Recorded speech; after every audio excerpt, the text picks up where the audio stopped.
اعوذ باللہ من الشیطان الرجیم، بسم اللہ الرحمن الرحیم، الحمدللہ رب العالمین، والصلاۃ والسلام علی سید المرسلین و خاتم النبیین، اما بعد۔ باب ایک اور دو دفعہ چوسنے کا بیان۔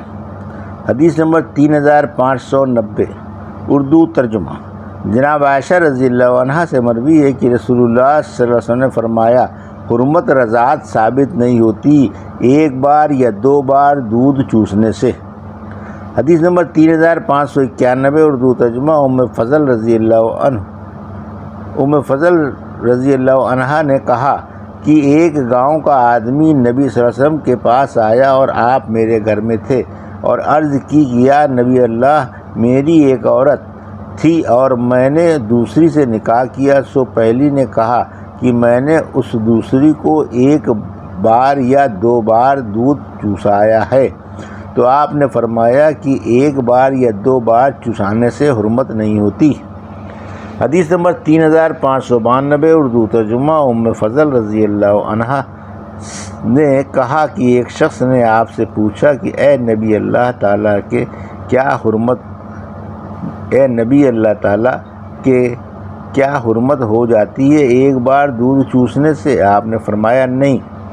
حدیث نمبر 3593، اردو ترجمہ۔ ام فضل رضی اللہ عنہا نے کہا کہ حضرت صلی اللہ علیہ وسلم نے فرمایا، ایک بار یا دو بار چوسنے سے حرمت نہیں ہوتی۔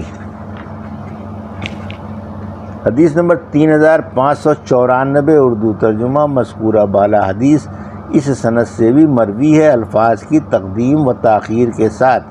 حدیث نمبر 3595، اردو ترجمہ۔ الفاظ کے اختلاف کے ساتھ مذکورہ بالا حدیث اس سند سے بھی مروی ہے۔ حدیث نمبر 3596، اردو ترجمہ۔ ام فضل رضی اللہ عنہ نے کہا کہ نبی صلی اللہ علیہ وسلم سے ایک شخص نے پوچھا، ایک بار دودھ چوسنے سے حرمت ہوتی ہے؟ آپ نے فرمایا کہ نہیں۔ باب 5 دفعہ دودھ پینے سے حرمت کا بیان۔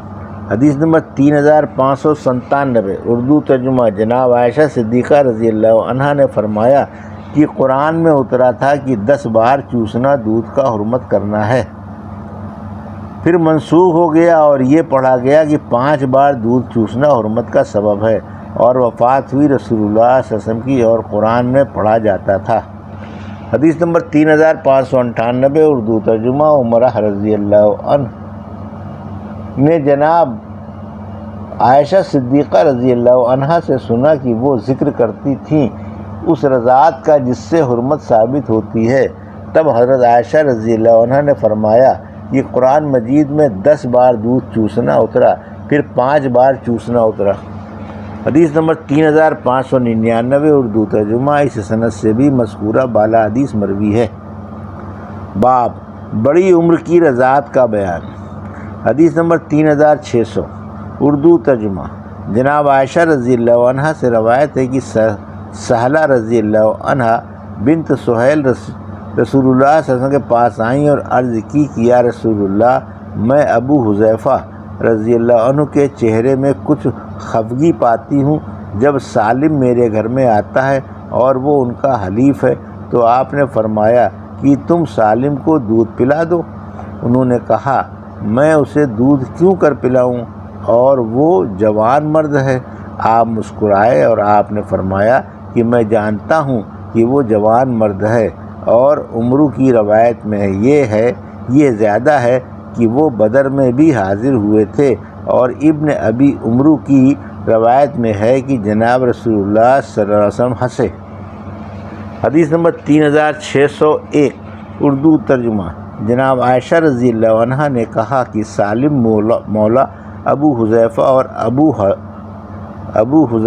ابو حذیفہ کے ساتھ ان کے گھر میں رہتے تھے، اور سہیل کی بیٹی رسول اللہ صلی اللہ علیہ وسلم کے پاس آئیں، یعنی ابو حذیفہ کی بیوی، اور عرض کی کہ سالم حد بلوغ کو پہنچ گیا اور مردوں کی باتیں سمجھنے لگا، اور وہ ہمارے گھر میں آتا ہے، اور میں خیال کرتی ہوں کہ ابو حذیفہ رضی اللہ عنہ کے دل میں اس سے کراہت ہے، سو فرمایا ان سے نبی صلی اللہ علیہ وسلم نے کہ تم سالم کو دودھ پلا دو کہ تم اس پر حرام ہو جاؤ، اور وہ کراہت جو ابو حذیفہ کے دل میں ہے جاتی رہے۔ پھر وہ لوٹ کر آپ کے پاس آئیں اور عرض کی کہ میں نے اس کو دودھ پلا دیا، اور ابو حذیفہ کی کراہت جاتی رہی۔ حدیث نمبر 3602 اردو ترجمہ۔ جناب عائشہ صدیقہ رضی اللہ عنہا نے قاسم بن محمد کو خبر دی کہ سہلہ رضی اللہ عنہا بنت سہیل بن عمرو نبی صلی اللہ علیہ وسلم کے پاس آئیں اور عرض کی کہ یا رسول اللہ، مولا ابو حذیفہ رضی اللہ عنہ کے ہمارے گھر میں ہمارے ساتھ تھے اور وہ بالغ ہو گئے اور مردوں کی باتیں جاننے لگے، تو آپ نے فرمایا کہ تم سالم کو دودھ پلا دو۔ ابن ابی ملیکہ جو راوی حدیث ہیں، انہوں نے کہا کہ میں نے 1 سال تک اس روایت کو کسی سے بیان نہیں کیا اور خوف کرتا تھا کہ اس سے یعنی ڈرتا تھا کہ لوگ اس پر کچھ اعتراض نہ کریں۔ پھر میں قاسم سے ملا اور میں نے ان سے کہا کہ تم نے مجھ سے ایک حدیث بیان کی تھی کہ وہ میں نے آج تک کسی سے نہیں بیان کی۔ انہوں نے کہا وہ کیا ہے؟ میں نے ان کو خبر دی۔ انہوں نے کہا اب تم مجھ سے روایت کرو اور کہو کہ حضرت عائشہ رضی اللہ عنہا سے نے مجھے خبر دی ہے، یعنی قاسم کو خبر دی ہے۔ حدیث نمبر 3603 اردو ترجمہ۔ زینب رضی اللہ عنہا ام سلمہ رضی اللہ عنہا کی بیٹی نے کہا کہ ام سلمہ رضی اللہ عنہا نے جناب عائشہ رضی اللہ عنہا سے کہا کہ آپ کے پاس غلام ایفا یعنی ایسا لڑکا جو جوانی کے قریب آتا ہے، جس کو میں پسند نہیں کرتی، کہ میرے پاس آئے۔ تو جناب عائشہ رضی اللہ عنہا نے فرمایا کہ کیا تم کو رسول اللہ صلی اللہ علیہ وسلم کی پیروی اچھی نہیں؟ اور حالانکہ ابو حذیفہ کی بیوی نے عرض کی یا رسول اللہ، سالم میرے پاس آتا ہے اور وہ مرد جوان ہے۔ ابو حذیفہ کے دل میں اس کے آنے سے کراہت ہے، تو رسول اللہ صلی اللہ علیہ وسلم نے فرمایا کہ تم اس کو دودھ پلا دو کہ وہ تمہارے پاس آیا کرے۔ حدیث نمبر 3604 اردو ترجمہ۔ مندرجہ بالا حدیث سند سے بھی مروی ہے۔ حدیث نمبر 3605 اردو ترجمہ۔ ام سلمہ رضی اللہ عنہا نبی صلی اللہ علیہ وسلم کی بیوی فرماتی تھیں کہ نبی صلی اللہ علیہ وسلم کی تمام بیویاں انکار کرتی تھیں اس سے کہ کوئی ان کے گھر میں آئے اس طرح کا دودھ پی کر، اور جناب عائشہ رضی اللہ عنہا سے کہتی تھی کہ ہم تو یہی جانتی ہیں کہ یہ خاص رخصت تھی جناب رسول اللہ صلی اللہ علیہ وسلم کی سالم کے لیے، اور حضرت صلی اللہ علیہ وسلم ہمارے سامنے ایسا دودھ پلا کر کسی کو نہیں لائے اور نہ ہم کو کسی کے سامنے کیا۔ باب رضاعت کے بھوک سے ثابت ہونے کا بیان۔ حدیث نمبر 3606 اردو ترجمہ۔ جناب عائشہ رضی اللہ عنہا نے فرمایا کہ رسول اللہ صلی اللہ علیہ وسلم میرے پاس آئے اور میرے نزدیک ایک شخص تھا، تو آپ کو ناگوار ہوا اور آپ کے چہرے میں غصہ دیکھا، اور میں نے عرض کی کہ یا رسول اللہ، یہ میرا دودھ شریک بھائی ہے۔ آپ نے فرمایا کہ ذرا غور کیا کرو، دودھ کے بھائیوں میں اس لیے کہ دودھ پینا وہی معتبر ہے جو بھوک کے وقت میں ہو، یعنی ایام رضاعت میں ہو، یعنی 2 برس کے اندر۔ حدیث نمبر 3607 اردو ترجمہ۔ مذکورہ بالا حدیث سند سے بھی مروی ہے۔ باب بعد استبراء کے قیدی عورت سے صحبت کرنا درست ہے، اگرچہ اس کا شوہر بھی موجود ہو، اور سمیرو اور مجروح قید ہونے کے نکاح ٹوٹ جانے کا، اور مجروح قید ہونے کے نکاح ٹوٹ جانے کا بیان۔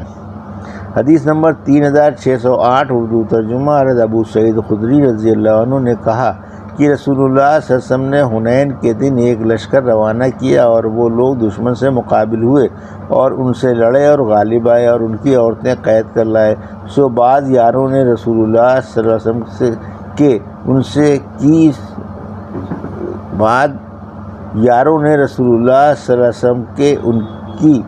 ان کی صحبت کرنے کو برا جانا، اس وجہ سے کہ ان کے شوہر مشرکین موجود تھے۔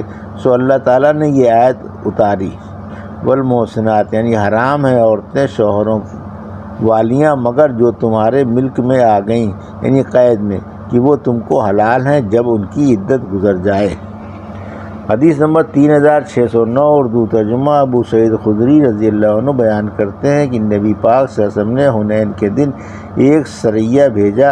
اس حدیث میں الا ما ملکت ایمانکم کے الفاظ ہیں کہ ان میں سے بھی تمہارے لیے حلال ہیں، اس میں عدت گزرنے کا تذکرہ نہیں ہے۔